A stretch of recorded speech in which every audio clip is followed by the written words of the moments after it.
Good evening. Welcome to the Scandalous Scandal Recap. I am Larry Brown Jr., joined with my awesome, fantastic, fabulous friend, the Janiyah Wright, who is wrapped up and coiffed tonight and all made up and everything else. Look at you looking all fancy over there. How are you? I have the hiccups, Well, first of all. you. I have the hiccups. So no, that's wonderful. That's wonderful for a web show.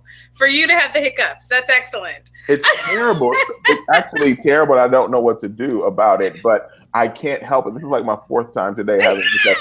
I am on heavy medication, so maybe that is the cause of the hiccups. Thank you. Thank you all so much.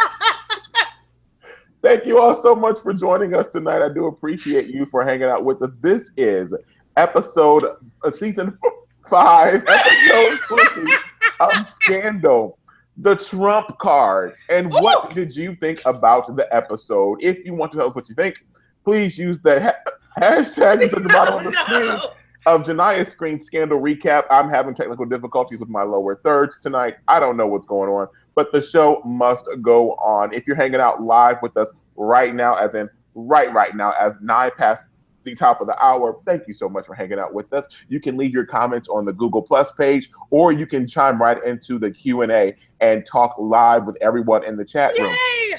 If you're watching us afterwards, you can comment on Facebook, and I will be sure to get rid of the hiccups by then. Oh, LBJ! Try to get Janiyah right back there. We want to send a special shout out, Janiyah. To who are we sending a shout out to? Our friends, take it away. LBJ, I think you should definitely not get the shout out, and I think you should get a bottle of water quickly. I just grabbed some coconut water. Hopefully that'll help me. Excellent. Please hydrate. Okay, everybody, we are so excited tonight. The chat is live and kicking. We've got Dan Blakemore in the chat, Cynthia Akampong in the chat. Oh my gosh, thank you guys so much for joining us. We are ready to go. LBJ, tonight's episode was hot. It was hot, but before we get into it, we have to shout out our newest friends all the way in Atlanta, Georgia at EAU-TV. If you missed our announcement last week, we are broadcasting live, simulcasting right now, as in like right now.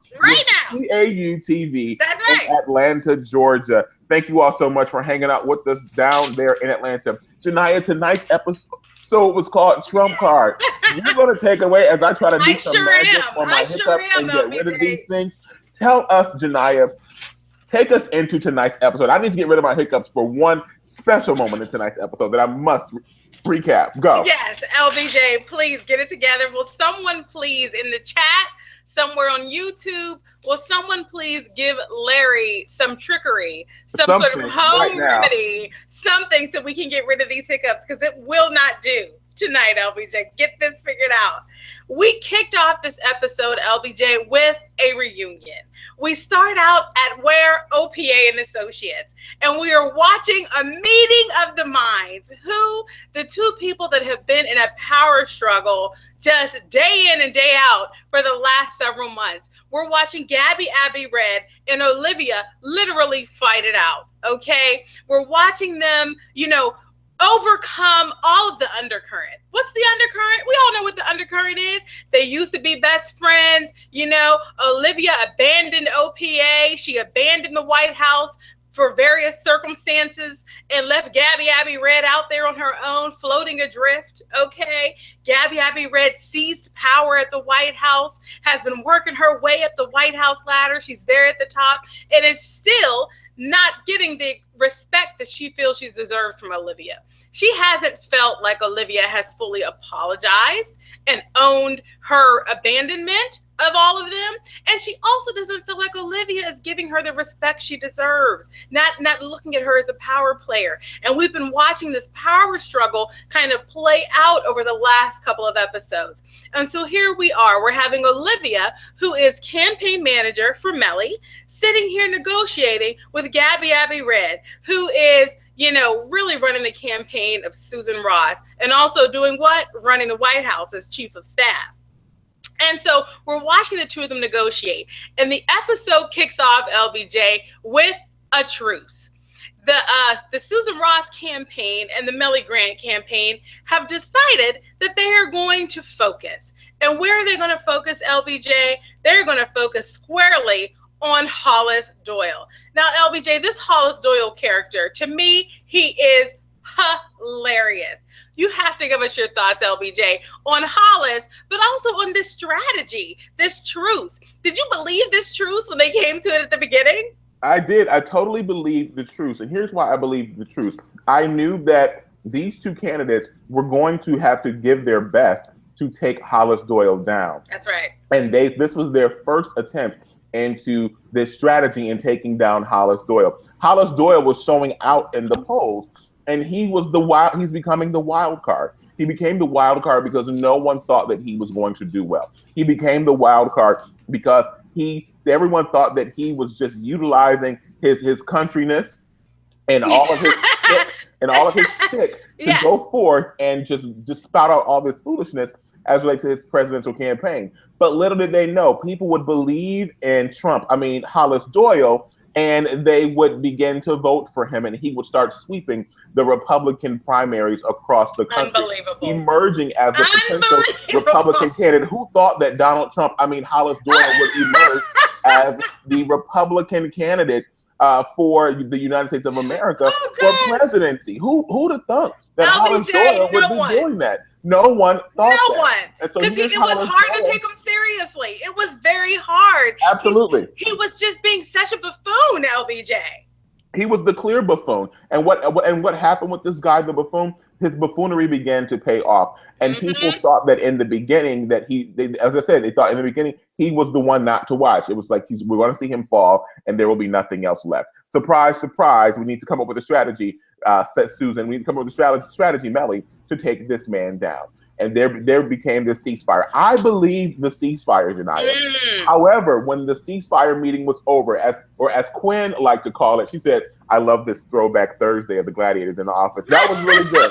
I was like, shout out to TGT and shout out to TBT Throwback Thursday. That's right. Okay. She loved it, and I loved it too. It was good seeing them in the office strategizing again. These two head honcho gladiators, they're the only two originals left. We have to consider Quinn and Huck is an original, but Abby Red was there before. That's right. Huck and Quinn was there, and it was good to see them back together again. But when the meeting was over, Abby Red leaves. Olivia tells them, "Get everything you can dirty on Susan right now." And Marcus goes, "But I thought there was a ceasefire." She was like, "Ceasefire's in, and then you have to go in." And I love that happened in that moment. And they began to go to work. The Gladiators work. Hey, yeah. LBJ. I was inspired by your game. You're very island.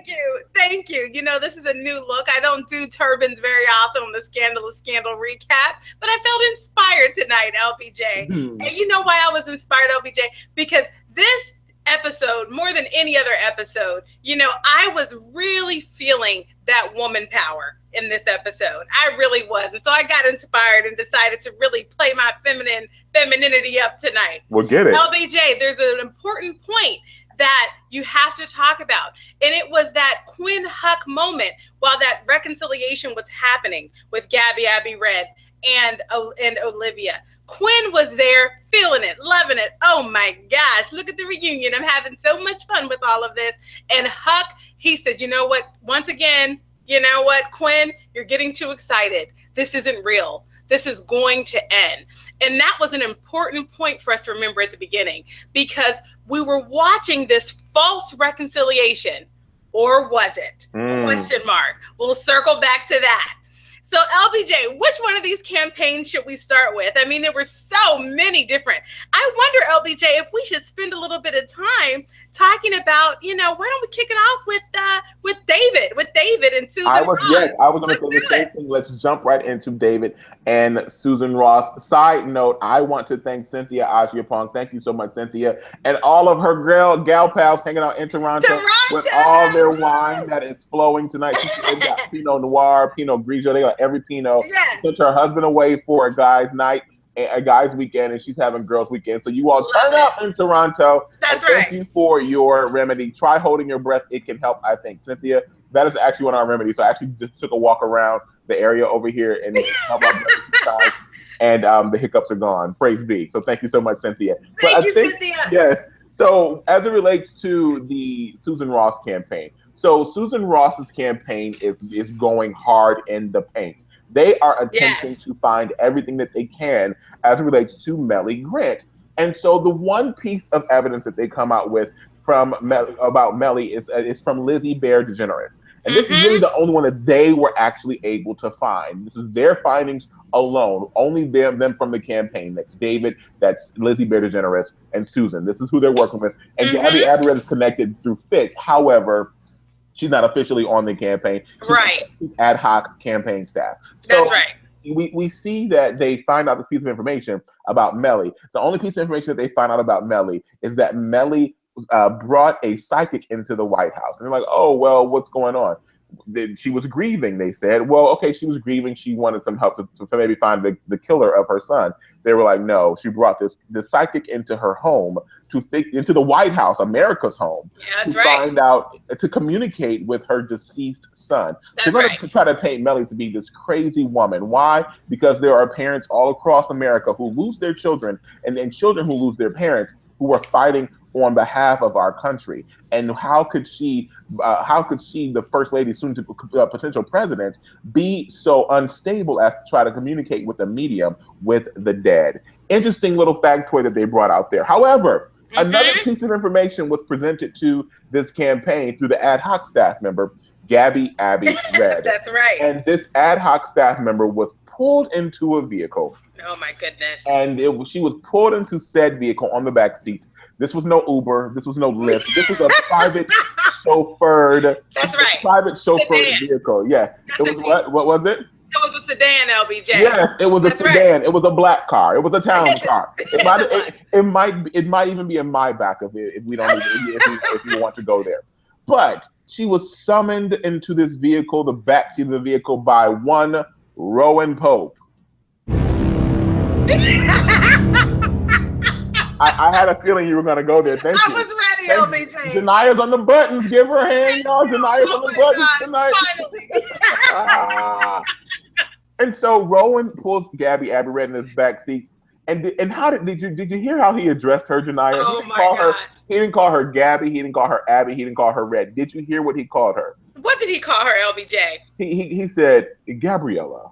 Nobody call her that. Right. No, nobody even calls her that. Gabriella, I have something for you. And she's like, what do you mean? What do you have? He's like, what do you think that America would say? He's like, here, take these files. And she's like, okay, I'll take these files. I mean, what is that? This is just a file. And he's like, no, those are the papers. Those are the papers of an abortion from Olivia Pope, a pregnancy that she had from the president. And she's like, where? She was like, Rowan, wait. Like, right. I got what? She held it in her hand. The papers that prove that Olivia had an abortion had aborted the baby that she conceived with Fitzgerald Grant. And that's right. How he said, what would you think? That is the abortion of that's Olivia aborting the baby that she carried with Fitzgerald Grant. And LBJ, you know, I love the way that you portray Gabby Abby Red, because she truly is stuck on stupid. Yes. I don't care what anyone says. I mean, she tries so hard to do her little power gesturing. Look at me, I'm super powerful now. Gabby Abby Red, you are the worst, okay? You're not a power crazed person. And anytime you're in these moments where you need to be that, we're not buying a Gabby Abby Red. You're a nice girl. Go back and be a gladiator. That is your space. Go put on your white hat and go sit in the corner. Okay, get out of this power struggle. You aren't good at it, first of all. But LBJ, there was a little. Who is it? Hi, this is Fabulous Fact Checker Freddie. How are you today? Hey, Fact Checker Freddie. I'm doing all right. What's up? Great. I just wanted to come in and correct LBJ. Larry, your wife just sent you a message and said that Rowan did not call her Gabriella because remember, Gabby is not her real name. Her real name is Abby. They call her Abby, but her given name, her government name is Abigail. That's all. Thank you. Bye-bye. Thank you, Fact Checker Frank, with the assistance of one Candace Brown, for helping us to get the record straight. We call her Gabby because we just love to, because that's really what her name should be. And that's what Cyrus calls her. And that's what Cyrus calls her because that's her essence. That's what she is in her essence. But no, that's not her name. So it was Abigail. Thank you for that. Yes. LBJ, when Abigail first gets in the car with Eli Rowan Pope, she says immediately, she looks at him, her face full of cynicism. What am I doing here? Okay. Right. And she says to him, is Olivia in trouble? And he says, no. She says, well, then I'm out of here. Right. She immediately tries right there again, LBJ, to assert her authority. But Eli Rowan Pope reminded her, no. I run every single conversation that I'm participating in. He reeled her right back in quickly. And how did he do it? By doing what he always does, sowing seeds of discord. There he is. Oh, and Abby's saying, listen, me and Olivia are in a truce right now. I don't need this, info that you've got, about, Melly. I'm not interested right now. And do you know what Eli Rowan Pope said? You can't trust my daughter. No one should trust my daughter. You know that. And what he said to her was, listen, I have paperwork here that not only defames my daughter, but it proves to you that she is not a person of virtue. Right? Did you see that, LBJ? Yeah, it was. Yeah, it was. He's sitting there pulling not just these presidential campaigns apart. He's killing these relationships. He is truly out to make sure that Olivia remains isolated. So it was a brief scene, LBJ, but there was a lot there. It was a lot there. And I also think that we have to really watch Papa Pope. I mean, we saw as this episode progressed that Abby Red does not believe that he is done with trying to defame and take down Olivia. I mean, it's interesting because Kat Harlem, Kat Harlem, who is on the plus page. Kat Harlem says, oh my gosh, she just said straight up, she says, how did Rowan know about Liv's abortion? So that's the question that I had in that scene there. How does Rowan know about Liv's abortion? There's someone else in communication with Rowan Pope that we've not met yet. Could it be the Secret Service gentleman that Abby Red then confirmed said abortion with? We don't know. It remains to be seen. I don't know. Also, LBJ, you'll recall there was that other little random young guy that was skipping around the White House. Do you remember him? It was just before Olivia left the White House. There was a new assistant that just popped up and was traipsing hither and thither, and everybody was trusting him. And we hear in the Scandal recap, we raised the question about him. We said, who is that guy over there? Random Tom in the corner. Because LBJ, any person that's just blending into the background, they could be a B613. Okay? Yep. They can't be trusted. LBJ. They can't be trusted if you're blending in the background.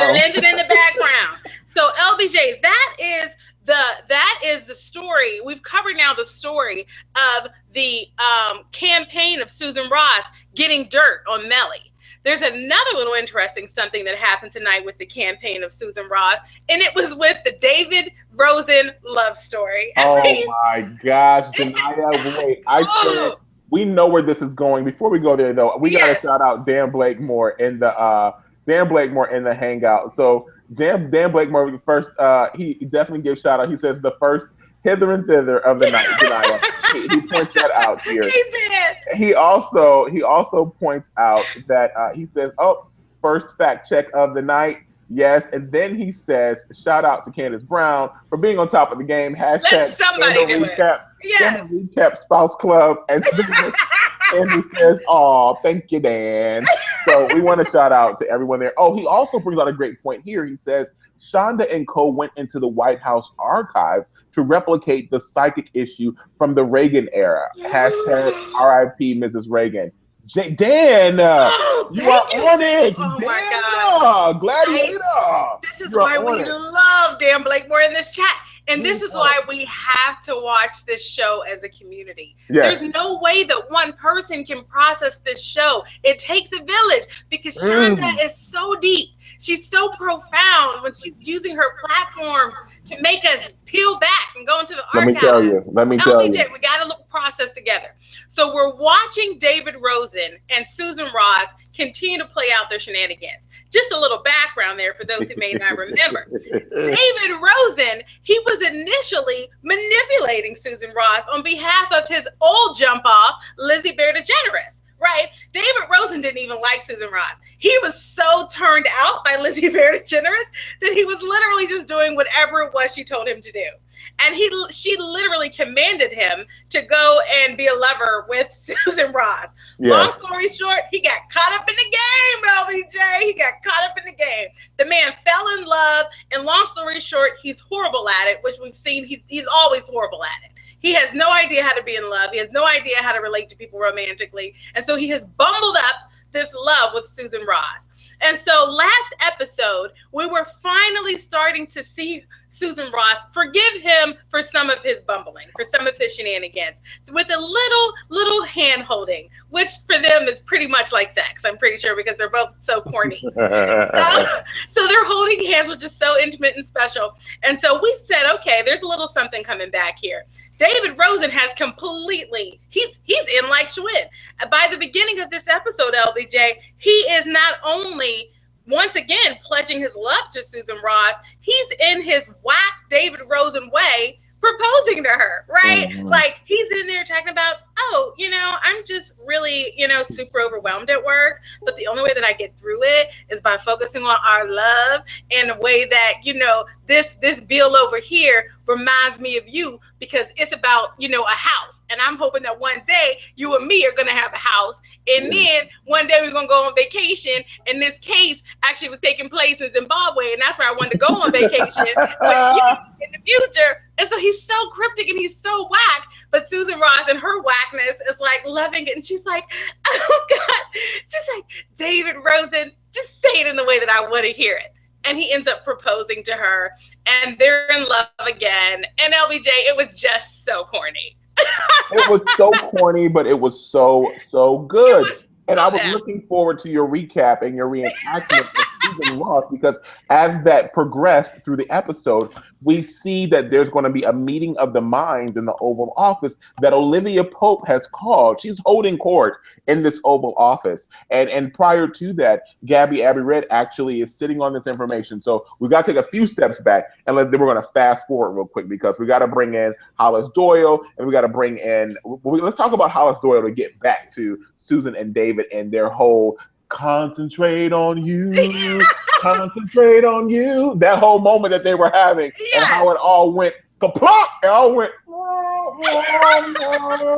she melted into her Muppet puddle at the end of the episode, Janiyah. We will deal with that, but let's go back. So all that happened with Susan and David. So then let's hop into the Hollis Doyle campaign. Hollis Doyle is out here throwing down Trump cards left and right. Yes, I said Trump cards because that's the name of the episode. Shonda Rhimes, Debbie Allen said, ma'am, are you prophetic in that you were writing the current presidential campaign, the current presidential election, the road to the White House?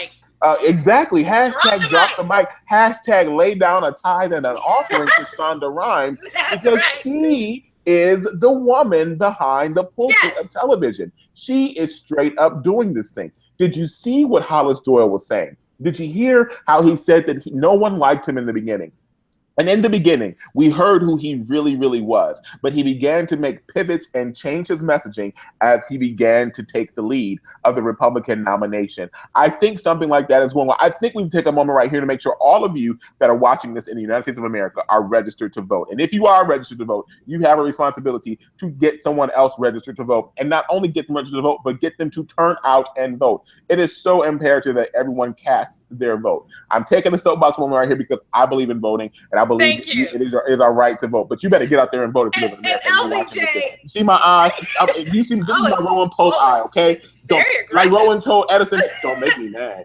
Don't make me mad. Oh my gosh, LBJ, that was very aggressive. Oh my goodness. We're all very intimidated. I'm going to go get registered again. Right. But LBJ, I am having the biggest brain fart. What was that little PSA thing that people used to do like back in the 90s? It was like some black show. I can't remember what it was. Maybe it was in Living Color, where a guy would just pop in from the corner and be like, PSA or something. No, it would be like, wait, no, go like, no, say some profundity and I'll give it to you. Okay, you know what? It is very important right now that we all get registered to vote.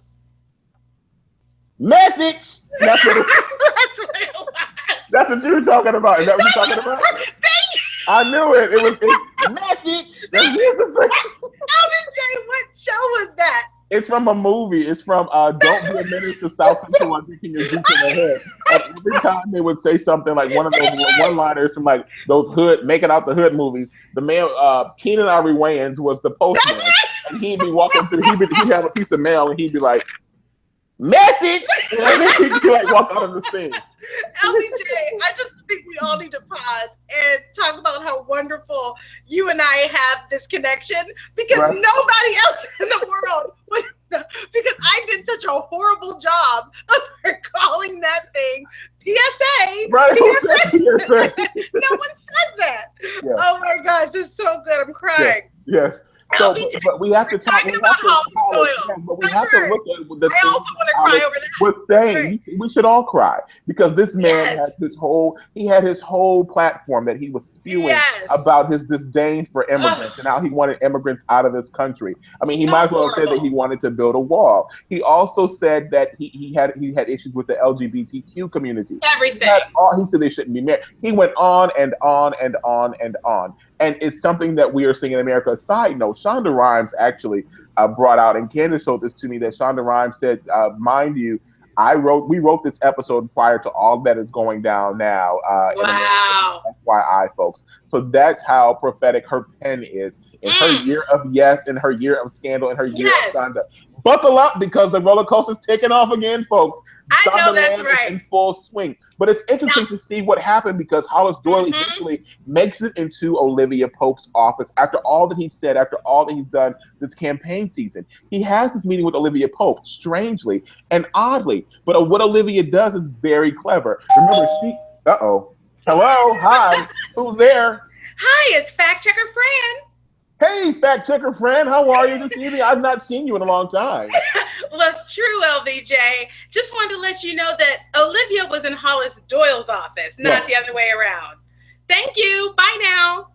Thank you so much, fact checker friend. I appreciate your correction. So Olivia finds her way into Hollis Doyle's office. There you go. And it's no coincidence that she's there, because she's going on strategy. She is gladiating. She is wearing the white hat on behalf of the citizens of America. Those now, voting. LBJ. Before you get there, LBJ, we need to set up why Olivia had found herself in Hollis Doyle's office. Set it up. Go. Set it up. It's very important, because LBJ, we had a moment where Hollis Doyle, with all of his shenanigans, with all of his dumbness, was somehow really winning the day.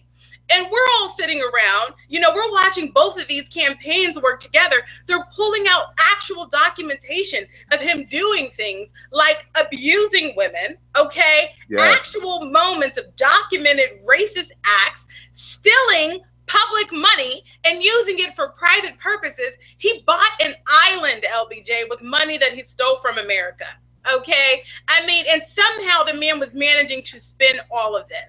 And he's riding so high. He's doing so well. How high is he riding? So high, LBJ, that he had the gall, the nerve, LBJ, to go out there on television and say, oh my gosh, I'm so super awesome that, obviously these other women, one of them needs to bow out now. And he said, whatever one does, I'm going to make her my vice president. Right, LBJ?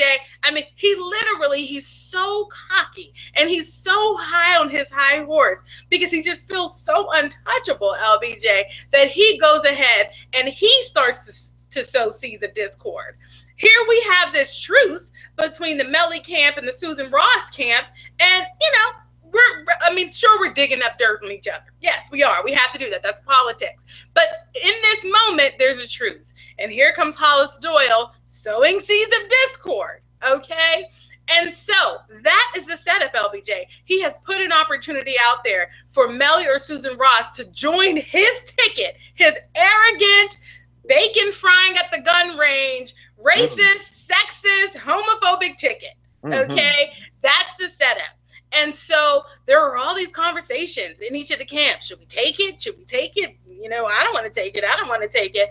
And then all of a sudden, we see Olivia in Hollis Doyle's office. Now please pick up LBJ.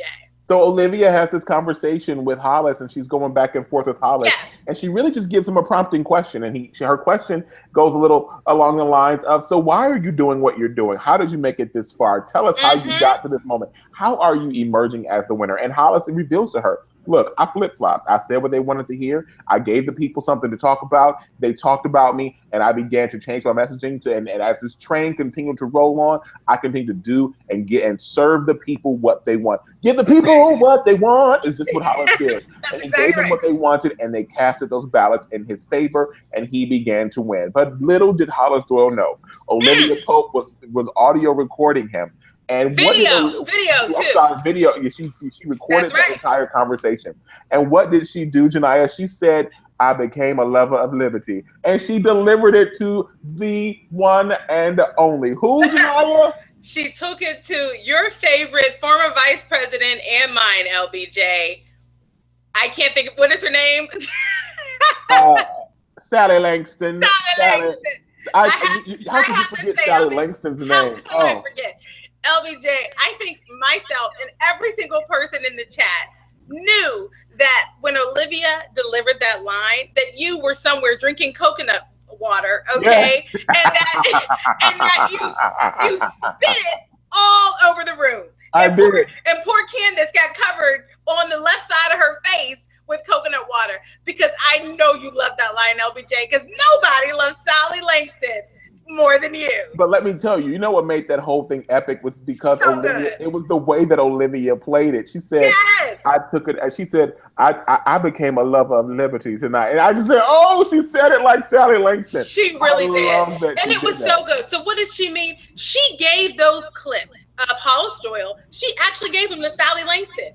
And Sally Langston was having an interview with Hollis Doyle, and she played the clips. And LBJ, the jig was up. Yeah. All of a sudden, we're all getting to see the truth.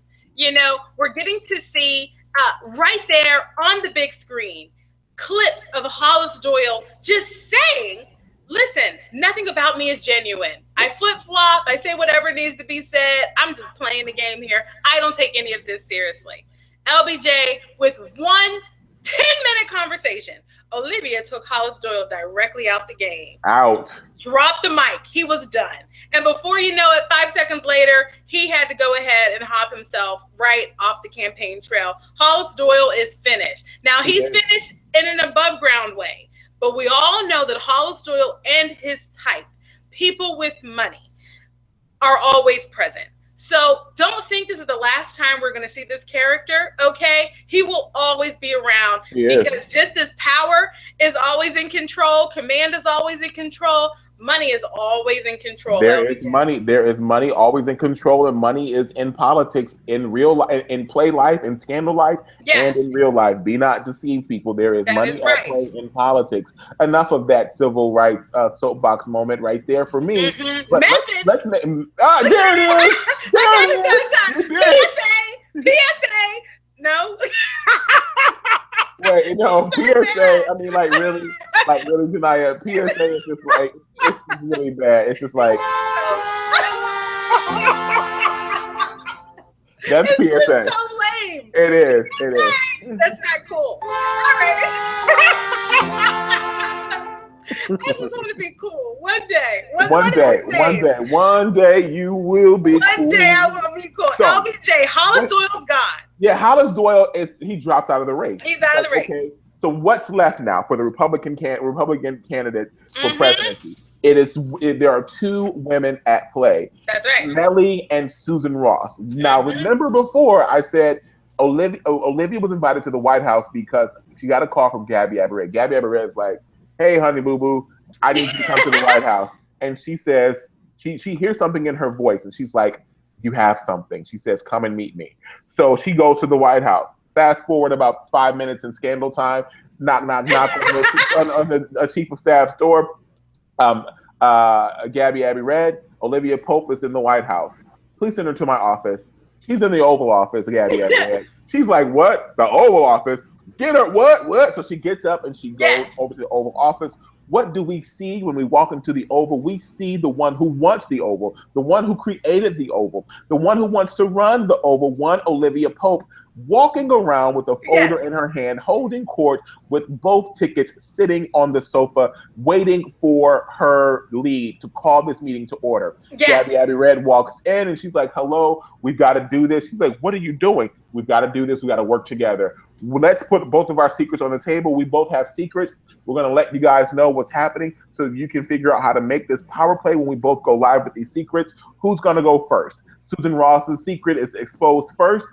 It is exposed that Susan Ross's love of her life, her fiance, her fiance says her fiance decided to forego a case with why are you laughing? Why are you laughing? You called him what now? Not fiance. Not her fiance, her fiance. It's her fiance. It's her fiance. Yeah. Her fiance is there, and they reveal that her fiance has made an agreement with the governor of Florida to drop a case to get her in order to get her to endorse Susan Ross for president of the United States of America. We saw that the endorsement didn't amount to much because she did not win the state of Florida. That's right. Susan Ross loses it, Janai. She has another Muppet meltdown. How did her Muppet meltdown go after she found out what David Rosen did? LBJ, after she found out what David Rosen did, and we have to just remember, LBJ, the whole reason that she ran was Lizzie Bear DeGeneres having David Rosen be a little puppet, manipulating Susan Ross into running for president. She didn't even want to do it. At the moment, she was thinking, you know what? I really want to have a life that's meaningful and less about shenanigans and politicking. Okay, and she didn't like the idea, and it was David Rosen coming in, really just seducing her, and saying, listen, Susan Ross, you're so super awesome. You're gonna win this thing. You can do this. He gets her head all blown up. All of a sudden, she's on the campaign trail, fully inspired by David Rosen. So the fact that the secret that was on her, that could have dismantled her campaign, LBJ, was about David Rosen. You know what? She was heartbroken about the fact that she was not going to be running for president because, she had gotten pretty used to the idea. But more than that, LBJ, she was heartbroken because David Rosen, who she had just forgiven literally 34 minutes earlier, in Scandal time, she had just forgiven him, and all of a sudden, come to find out that there, in that moment where she thought he was being virtuous, where she thought he was believing in her, that she could really have a chance at winning Florida based on her actual values, turns out, no, he didn't believe her. LBJ, she completely flipped out. She goes storming out of the room, LBJ. And but before she was storming out of the room, remember, she started pacing in the room. She's like, what? Oh my God. And she doesn't know where to go. And she's literally walking back and forth like 3 little spots. And Melly's like, here, come sit here. And she invited her to have a seat, remember? I got her back. Thank you. Everybody, guess who's here? There she is, look. For those that are new to the chat, Susan comes to visit us from time to time. She's our favorite little Muppet. And she said, David, you lied to me again. And she's like, I'm so angry. I'm so angry. You did it again. I thought you loved me. And she's like so mad, right? And so LBJ, we watched the two of them later on. So so she ends up saying, you know what? I don't want to run anymore. She doesn't have love anymore. All of a sudden she lost her purpose. She just quits, LBJ. She's out of the game. And later on, they have a little moment where she says to him, and this was a straight up girl power moment, Susan Ross says to him, you know what? Maybe I'm an idiot because I keep forgiving you. She said, but you know what I'm not going to do? Fool me once, David Rosen. Fool me twice. Okay, maybe you fooled me 3 to 7 times. All right? She said, but you are not going to fool me an 8th time, David Rosen. She said, because you know what? I may not be president of the United States ever in my life. She said, but I will be a person who has somebody by their side who believes in them. David Rosen, you have just been dumped by the vice president of the United States. Yes, and she walks out And she walks to the door and slammed the door and then cried Muppet tears. How did her Muppet tears go? This is how Muppets. Do you see LBJ crying? I do. Yes, I see your Susan Ross sock puppet. That's right. It's a very advanced puppet. So, oh gosh, good job. That's awesome. Thank you. Very good job. But we have to turn and look at. We have to go back to the Oval Office to this court session that Olivia is called. Mm-hmm. And Olivia's like, okay, well, what do you have on Melly? Just tell us what you got on Melly. Tell us what you got, and we'll move on. They tell Melly, and Gabby Aberred stands and pauses and looks at Olivia, and she's like, well, Melly called a psychic into the White House to communicate with her dead son. They were just like, Olivia's like, okay, side eye, I don't believe you. And she looks down and she sees the folder in Gabby Aberred's hand, and she looks back up at her. Gabby Aberred is looking at her, and Olivia realizes that there's more to this story, but she's not going to ask her online. She's going to ask her offline. That's right. That's just what she did. She looked at her after all was said and done, after Melly realized that she was going to be the Republican candidate for president of the United States of America, and Olivia shows up to Gabby Aberred's apartment, and she's like, here's a piece. She's like, what's the peace offer? She's like, no. She's like, yeah, it's a Bordeaux. You have more information. What was it? I had the information that you had an abortion. She said, oh, wow, no one knows that. Not even Fitz knows that. So, hey, you got How did you get this information? How did you get this information? She said to her, your father gave it to me. She said, and Liz, I don't think that he's done with you. So that is foreshadowing for the final episode of this season, that there's something else that Rowan is holding out with Olivia that's going to carry over, most likely into season 6, Shania. Now, what I will say is before Susan Ross, before she announced her campaign ending for president, we had this moment in a hallway, and many, many people, Janiyah, were looking out for you in this tonight, in that they were wondering how you were feeling. I mean, we've got people all in the hangout tonight who are talking about this. And there was a moment that Dan brings out. He says, I think Janiyah needs to be worried with all the nectar flowing between Melly and Marcus. # girl, get your man. So our friend Cynthia and all the girls in Toronto, when we refer to nectar, we are actually referring to that which floweth from the magical Olivia Pope. That nectar, when that nectar gets to flowing from the women of Scandal, that nectar gets to flow and people get in bed. Oh, it flows from men too. It flows freely. It flows from the highest mount. Yes, it does. And it reaches to the deepest depth of your soul in Scandal. That's what it does. That's what that nectar does. And Janiyah, I will say, Melly is feeling that quiver from Marcus tonight. I mean, she felt it more than once. Someone else in the hangout, someone else brings out, who was it? Gigi. Gigi said before in the hangout, she says, Madam Melly is turned on by Marcus' wisdom of the game and the control he has over her. Then we go to Candace Brown that says, it's the dominance that Marcus exudes for sure, Gigi. She ran Fitz for years. She wants a man to take control. # Melly and Marcus. Let's see. And that's it. Well, Janiyah, I want to know your take on Melly and Marcus. Marcus, we about to talk about you, baby. On the chat. Yeah. The fact that you have that turban on, holler on camera like that is hilarious. LBJ, I just want to say for the record, and I would think it would go without saying, but I'm just going to say it. What Marcus and I have is real, okay? And when he is playing this, when he's spending time with Melly, listen, it's part of the game, LBJ. It's part of the game. Me and Marcus, we're as tight as ever, okay? Just for the record, all right? LBJ, I have to say, this is one of the predictions from the Scandalous Scandal recap coming true, LBJ. We said it early on, because LBJ, we saw Marcus when he entered this show, when he entered our lives, LBJ. How was he doing it? He was doing it on the tails of some powerful woman that he was stooping that was married to a powerful man. Okay? All right. Yeah, well, that's what they were doing. Facts are facts, okay? Nectar exchange. Yeah, nectar exchange. And so we already know what Marcus likes. We already know his tendencies, LBJ.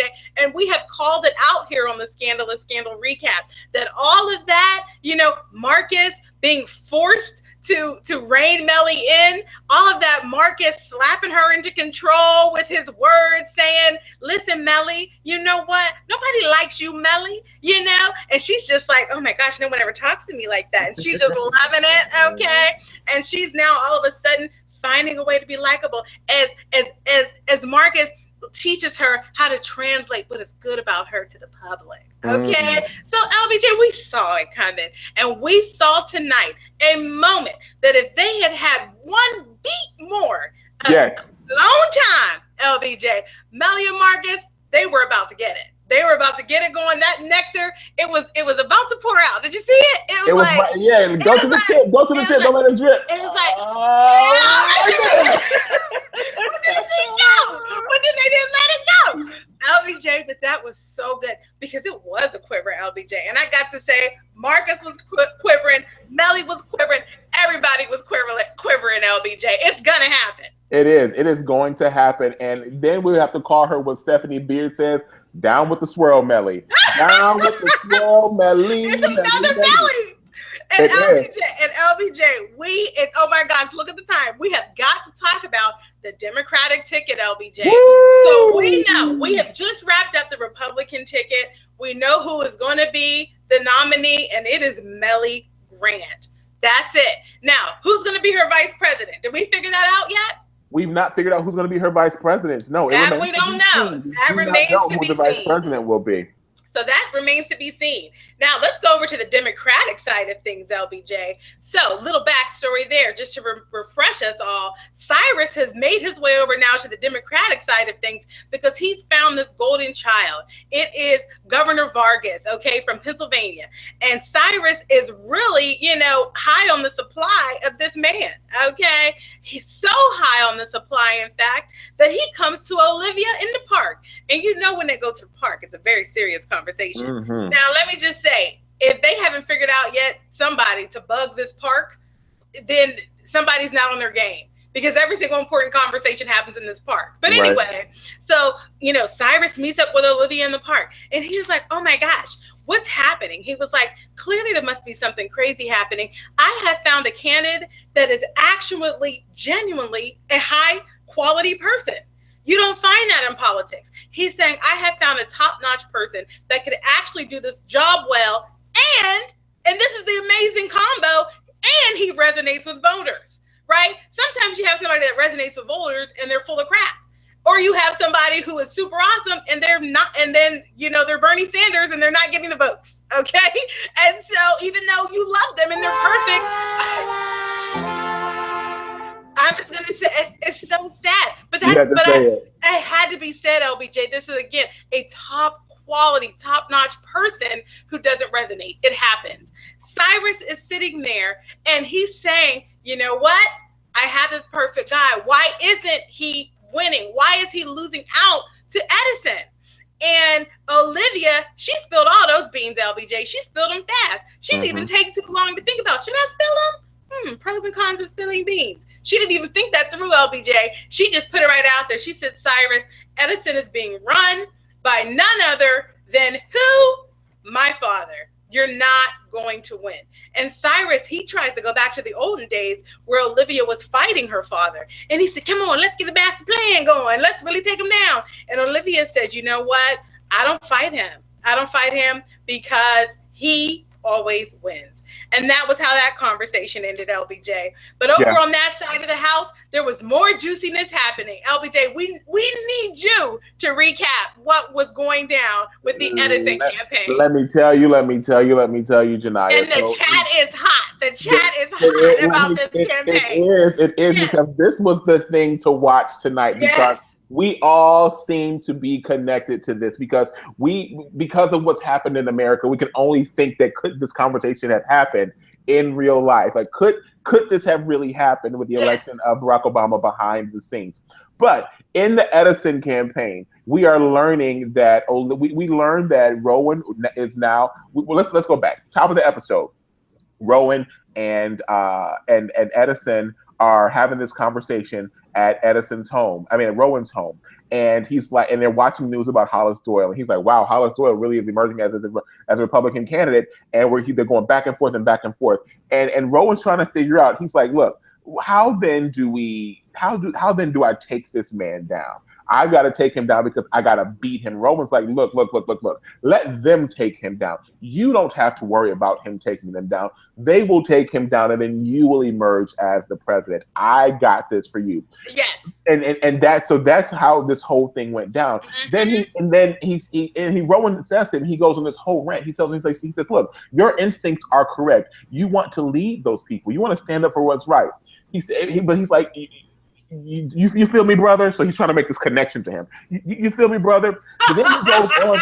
Nice try. Right, nice try. Then he says, you feel me, brother? This is America. You have another crop of supporters out there, a paler crop of supporters out there. They are pleased with the idea of a black president. That is what they think. If you stand up, this is what they will think if you stand up quoting Hollis Doyle, Rosa Parks, and Huey Newton. And by the way, Janiyah, shout out to the Huey book that's on your bookshelf right above your head, that red book. I see it in your background. I don't even know if you placed it there, but I saw it when we started. I was like, Janiyah's got a Huey book. Janiyah's in the Edison camp. That's one of several. You're in the Edison camp. So Rowan just goes in on Edison because he's trying to push back at him like, look, I'm this black president. He's like, no, you're not going to be black first because this is what I'm going to tell you why you're not going to be black. He said, these people are going to be pleased with you, man, but they're not going to be pleased if you get talking about Hollis Doyle, Rosa Parks, and quoting Huey Newton running north of the Mason-Dixon at the first sign of daylight. You can't do that, Edison. He said, you're speaking to a man from the ghetto. Me, Rowan Pope, I'm from the ghetto, Edison. You have no idea what you're talking about. You little privileged, little inkwell dwelling prep school, Ivy League doctor's son. You ain't no Jesse Jackson. You ain't got nothing to preach. You ain't got nothing to say. You don't have no dream. You ain't even been to the mountaintop. And this is why I chose you, Edison. I'm Rowan. I chose you for this. He said, you're going to be the first black president. That's what he said. Oh, you're going to be the first black president. And you are going to stand there and let them pick you. Because this ain't no tan. Don't make me angry. That's what he said to him. That's what that man said to him. That was such a brilliant reenactment. It was so good. LBJ, you took us there because we just keep seeing Edison thinking he keeps forgetting. He keeps forgetting that he is a puppet. And Rowan has reminded him over and over again that he does not want to listen to Olivia. And so what Eli Rowan Pope did tonight was a couple of things. He said, you know what, Edison, let's just be clear, I'm the boss of you. And he also said, your VP will be Jake. That's it. That's what they covered. It took a lot for Edison to kind of start to figure out he wasn't in control. But it took a lot. Yeah, it took Jake coming to him and saying, look, I am your VP. If you remember that day you got in the accident, your whole body was shattered? Yeah, we're responsible for that. So when you get in the White House, I'm your VP and I will run this. Edison wanted an out. He wanted an out. Remember, Rowan told him, don't go spouting this Huey Newton, Rosa Parks stuff because that is what will take you out of this campaign. What did he do because he wanted to get out after the conversation that Edison had with Olivia to get him out of the campaign? Well, you have to remember, LBJ, Eli Rowan Pope went and threw down the gauntlet with Olivia. He went and he really just, goaded her essentially. And he went in there, and Olivia said, again, our power struggle continues. She traipses herself right on into Edison's office and says, Edison, listen, I will protect you. Don't rely on my father. Rely on me. Walk yourself out into those streets and say exactly what it is you want to say. And that's what he did. Edison walked out there. He stood on the mountaintop and spouted that I am black man, hear me roar speech. Yes. That took him directly out of the election. And in fact, he ended up conceding to who?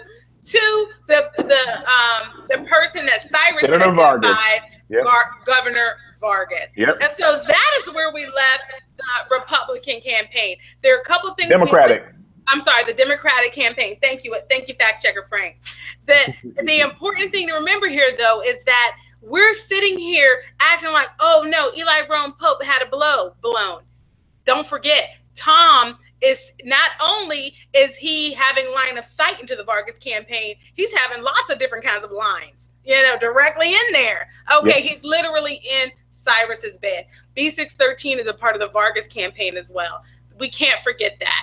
LBJ, we have covered all of the main storylines. I can't believe we did it. I think it's time for the round robin. It's time for round robin. Let's get into it right now. Iodine Matrix, I believe the overarching fight to the death, power struggle is between Rowan and Olivia. The way Rowan treats Olivia makes me wonder if he's Olivia's biological father. Oh my God, Iodine Matrix. The mind benders, Iodine Matrix.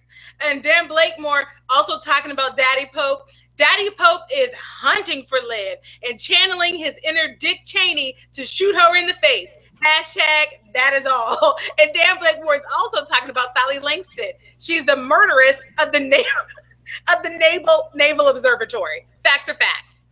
Yeah. Cynthia Ashapong in Toronto. Well, Edison found his voice. He is in the cotton fields now. Oh Lord, picking up the cotton. Oh Lord, picking up the hay. That's right. And Candace Brown in the chat is reminding us, listen, Rowan knows all. She said, Rowan runs the Secret Service. He knows all of the comings and goings. This man isn't missing anything. We can't forget that. Yeah, Stephanie Beard says, I love the use of Shonda's use of Rowan's first read of Edison and Edison's rant to speak the truth about our country. We have to bring that out. Edison's monologue to the reporter tonight was epic. It was so epic. Oh my gosh. Then there's something that I wanted to use to swing us into my takeaways tonight. There's two things real quick. Candace Brown says, my heart wept for Jake when he asked Edison to reach out to Olivia to free him. OMG. That was a moment tonight from one of my takeaways, my predictions. I predict that Olivia is going to risk it all for Jake by next week's episode. And risk it all, that means risking her father. That's what I'm going to throw on the table. Do you have anything you want to throw on the table as we wrap up tonight?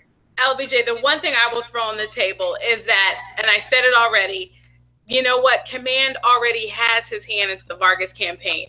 And I have to say, my prediction for next week is that Tom is going to reveal his true colors. I'm waiting for him to do it.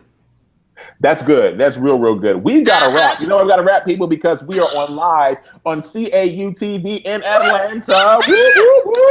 However, keep this conversation going. We love you for watching. Thank you so much. We appreciate you. Come back next week for the season finale episode of Scandal. Listen, real quick, if you want to be in the hangout, send me or Janiyah a message so that we can get you on the panel for next week. We will get it clear so that we can go longer next week for the season finale of Scandal. We love you. Thank you so much. Thank you so much, everybody. It's so much fun. We'll see you next week. Bye-bye. We're ending on time. Bye.